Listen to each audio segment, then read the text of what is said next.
Hello and welcome back to Friday Reads, where we help you find your next read. I'm Jill. And I'm Julie, and we're bundled up in our winter apparel with our American flags because we're doing the Olympics this week. So go Team USA. They kick off tonight, I believe, for the Beijing Olympics. So turning it over to Jill for her first pick of books related to athletes, the Olympics, those types of books.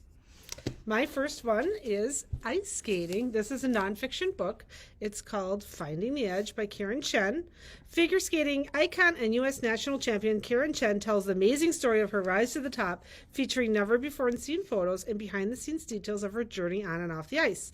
At 17 years old, Chen has already achieved what some girls only dream of, yet it's only the beginning for this incredibly talented athlete. The daughter of Taiwanese immigrants, Karen began to figure skate at just 5 years old. 10 years and many grueling training sessions later, she broke out at the 2015 U.S. Championships with a bronze medal. This was after sustaining a nearly career-ending ankle fracture a year earlier. In 2017, Karen became the U.S. national champion, winning gold in 2 programs and receiving the highest score ever recorded for a short program at the U.S. national level. Now, she shares her story of how she got where she is today and where she's going next, how she has already overcome astounding obstacles, and her grit, determination, and positive attitude that made her future limitless. So, Finding the Edge, she shares in her own words what it's like to be Chen and achieve the impossible. So, ice skating drama. There you go. My first pick is Proud, My Fight for an Unlikely American Dream by Ibtihaj Mohammed, which was published in 2018. She's the first female Muslim American to medal at the Olympic Games, and she was named one of Time's 100 most influential people. Growing up in New Jersey as the only African American Muslim at school, this author always had to find her own way. When she discovered fencing, a sport traditionally reserved for the wealthy, she had to defy expectations and make a place for herself in a sport that she grew to love. From winning state championships to 3 all-time All-American selections at Duke University, she was poised for success. But the fencing community wasn't ready to welcome her with open arms just yet. As the only woman of color and the only religious minority on Team USA's saber fencing squad, she had to chart her own path to success and Olympic glory. Proud is a moving coming-of-age story from one of the nation's most influential athletes and illustrates how she rose above it all. So check out Proud. So my next one is a movie. There is no book for this one. And it makes me think of the greatest Winter Olympics ever, 1994, with I, Tonya. This is a 2017 film starring Margot Robbie and Allison Janney. I think it got, it at least was nominated for an Oscar if it did not win. I think Allison Janney might have won. From the proverbial wrong side of the tracks in Portland, Oregon, former competitive figure skater Tonya Harding was never fully accepted in the figure skating community for not inherently being the image of grace, breeding, and privilege that the community wanted to portray. Despite ultimately garnering some success in figure skating, being a national champion, a world champion medalist, an Olympian, and being the first American woman to complete a triple axel in competition, she is arguably the best known for her association in the incident, the leg bashing on January 6, 1994, of her competitor Nancy Kerrigan, who, unlike Tonya, was everything that figure skating community wanted in their representatives. Her association to that incident led Tonya to being banned from competitive skating for life. Tonya's story from the beginning of her figure skating life at age 4 to the aftermath of the incident is presented. Besides Tonya herself, key people in her life give perspective on their role in her life. The waitress mother, Lavona Golden, who despite having paid for expensive figure skating lessons, was abusive toward her physically and emotionally, never believing Tonya was good enough, who pulled her from school to focus solely on figure skating. Diane Rawlinson, her first and longest-serving coach, who, for good or bad, largely let Tonya be Tonya in a way she presented herself with the figure skating world. Jeff Gillooly, her first husband, the two who had been turbulent relationship on a need to be loved perhaps without truly loving each other. Jeff's friend and Tonya's bodyguard, Sean Eckert, a dim bulb who believed himself to be a bigger player in the scheme of life than he actually was, and a sports journalist, Martin Maddox, a fictional character who provides general commentary on what sports media as a collective wanted out of Tonya and the incident. So if you want to see what happened, it's a pretty good portrayal of it. We watched that movie. We liked it. And Allison Janney was she was spectacular great in that. Really great with the bird. Yeah. All right, my second pick James Patterson and Mark Sullivan. James Patterson seems to appear on most of our lists for something. So he wrote a book called The Games back in 2016. In the #1 best-selling series, Private Jack Morgan must hunt down a killer before the Olympic Games begin in Rio. Rio de Janeiro, Brazil knows how to throw a party, so it's a natural choice to host the biggest spectacles in sports, the World Cup and the Olympics. To ensure that the games go off without a hitch, the organizers turn to Jack Morgan, head of the world's greatest international security and consulting firm. But when events are this exclusive, someone's bound to get left off that guest list. 2 years after the crisis nearly spilled from the soccer field to the stands, Jack is back in Rio for the Olympics. But when his most prominent clients begin to disappear and bodies mysteriously start to litter the streets, Jack is drawn deep into the heart of a ruthless underworld populated by disaffected residents trying to crash the world's biggest party. With the world watching in horror, Jack must sprint to the finish line to defuse a threat that could decimate Rio and turn the games into a deadly spectacle. All this before the games begin. So even James Patterson has one about the Olympics, the games. Never an end of subjects he can find about. So I went to hockey. This is also nonfiction. It's called The Boys of Winter, an untold story of a coach, a dream, and a 1980 U.S. Olympic hockey team by Wayne Coffey. Once upon a time, they taught us to believe they were the 1980 U.S. Olympic hockey team, a blue-collar bunch led by an unconventional coach, and they engineered what Sports Illustrated called the greatest sports moment of the 20th century. Their miracle on ice has become a national fairy tale, but the real Cinderella story is even more remarkable.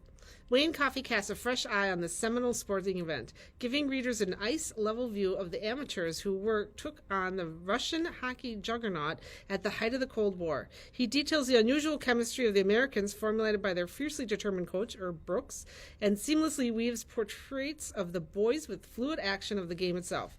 Coffey also traces the paths of the players and the coaches since their stunning victory, examining how the Olympic events affected their lives. Told with warmth and uncanny eye for detail, The Boys of Winter is an intimate, perceptive portrayal of one Friday night in Lake Placid and the enduring power of the extraordinary. So, true life story of Olympic game people. My third pick is another woman athlete. Going for the strong women in my picks this week. I have Babe Conquers the World, The Legendary Life of Babe Didrikson Zaharias by Rich Wallace, published in 2014. A little bit of glare on this one, I guess. Babe Didrikson Zaharias had one driving goal, to become the greatest athlete who ever lived. And she made good on that promise with a meteoric rise to famed basketball player, Olympic medalist, and top female golfer. But there was more to Babe than just sports. Noted novelists and sports writers, Rich and Sandra Wallace, exposed the many controversies surrounding this famous female athlete, her upbringing, personality, marriage, and even her death. This action-packed story of a woman that ESPN ranks as number 10 of the top North American athletes of the 20th century also includes personal and professional photographs, quotes, a bibliography, and an index. So she's an interesting character. Or if somebody more current, if you don't recognize Babe, there's also books on Simone Biles that she wrote. You might remember her. Was one of the great Olympians and the great gymnasts. She's got a book that takes you through the events, challenges, and trials that carried her from early childhood in foster care to a coveted spot on the 2016 Olympic team.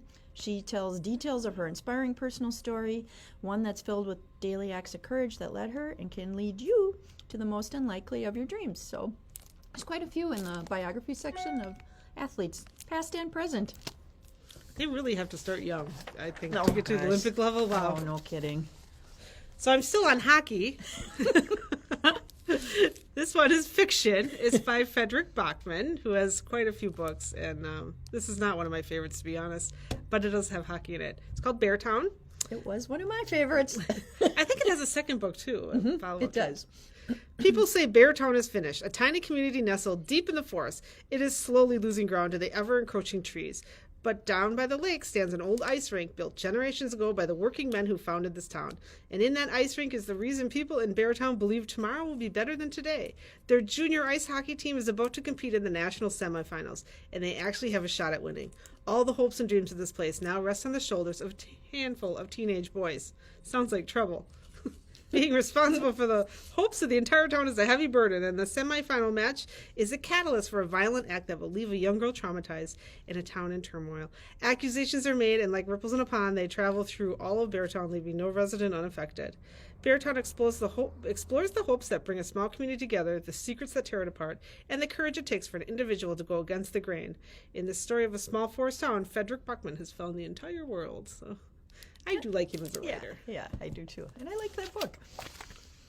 I did a little bit of a deviation for my fourth pick. I picked a cookbook. So this is Run Fast, Cook Fast, Eat Slow. Quick Fix Recipes for Hangry Athletes by Shailene Flanagan, which was published back in 2018. Cook the recipes that this author ate while training for her 2017 New York City Marathon historic win. The New York Times bestseller Run Fast, Eat Slow taught runners of all ages that healthy food could be both indulgent and incredibly nourishing. Now Olympian Shailene Flanagan and chef Elise Kopecki are back with a cookbook that's full of recipes that are fast and easy without sacrificing flavor. Whether you're an athlete training for a marathon, someone who barely has time to step in the kitchen, or you're just feeding a hungry family, Run Fast, Cook Fast, Eat Slow has wholesome meals to sustain you. This book is full of pre-run snacks, post-run recovery breakfasts, on-the-go lunches, and 30 minutes or less dinner recipes. Each and every recipe, from Shailene and Elise's signature superhero muffins to energizing smoothies, grain salads, veggie-loaded power bowls, homemade pizza, and race day bars, provides fuel and nutrition without sacrificing taste or time. So, kind of an interesting cookbook. Run fast, cook fast, eat slow. Kind of a fun thought to cook while you're watching the Olympics.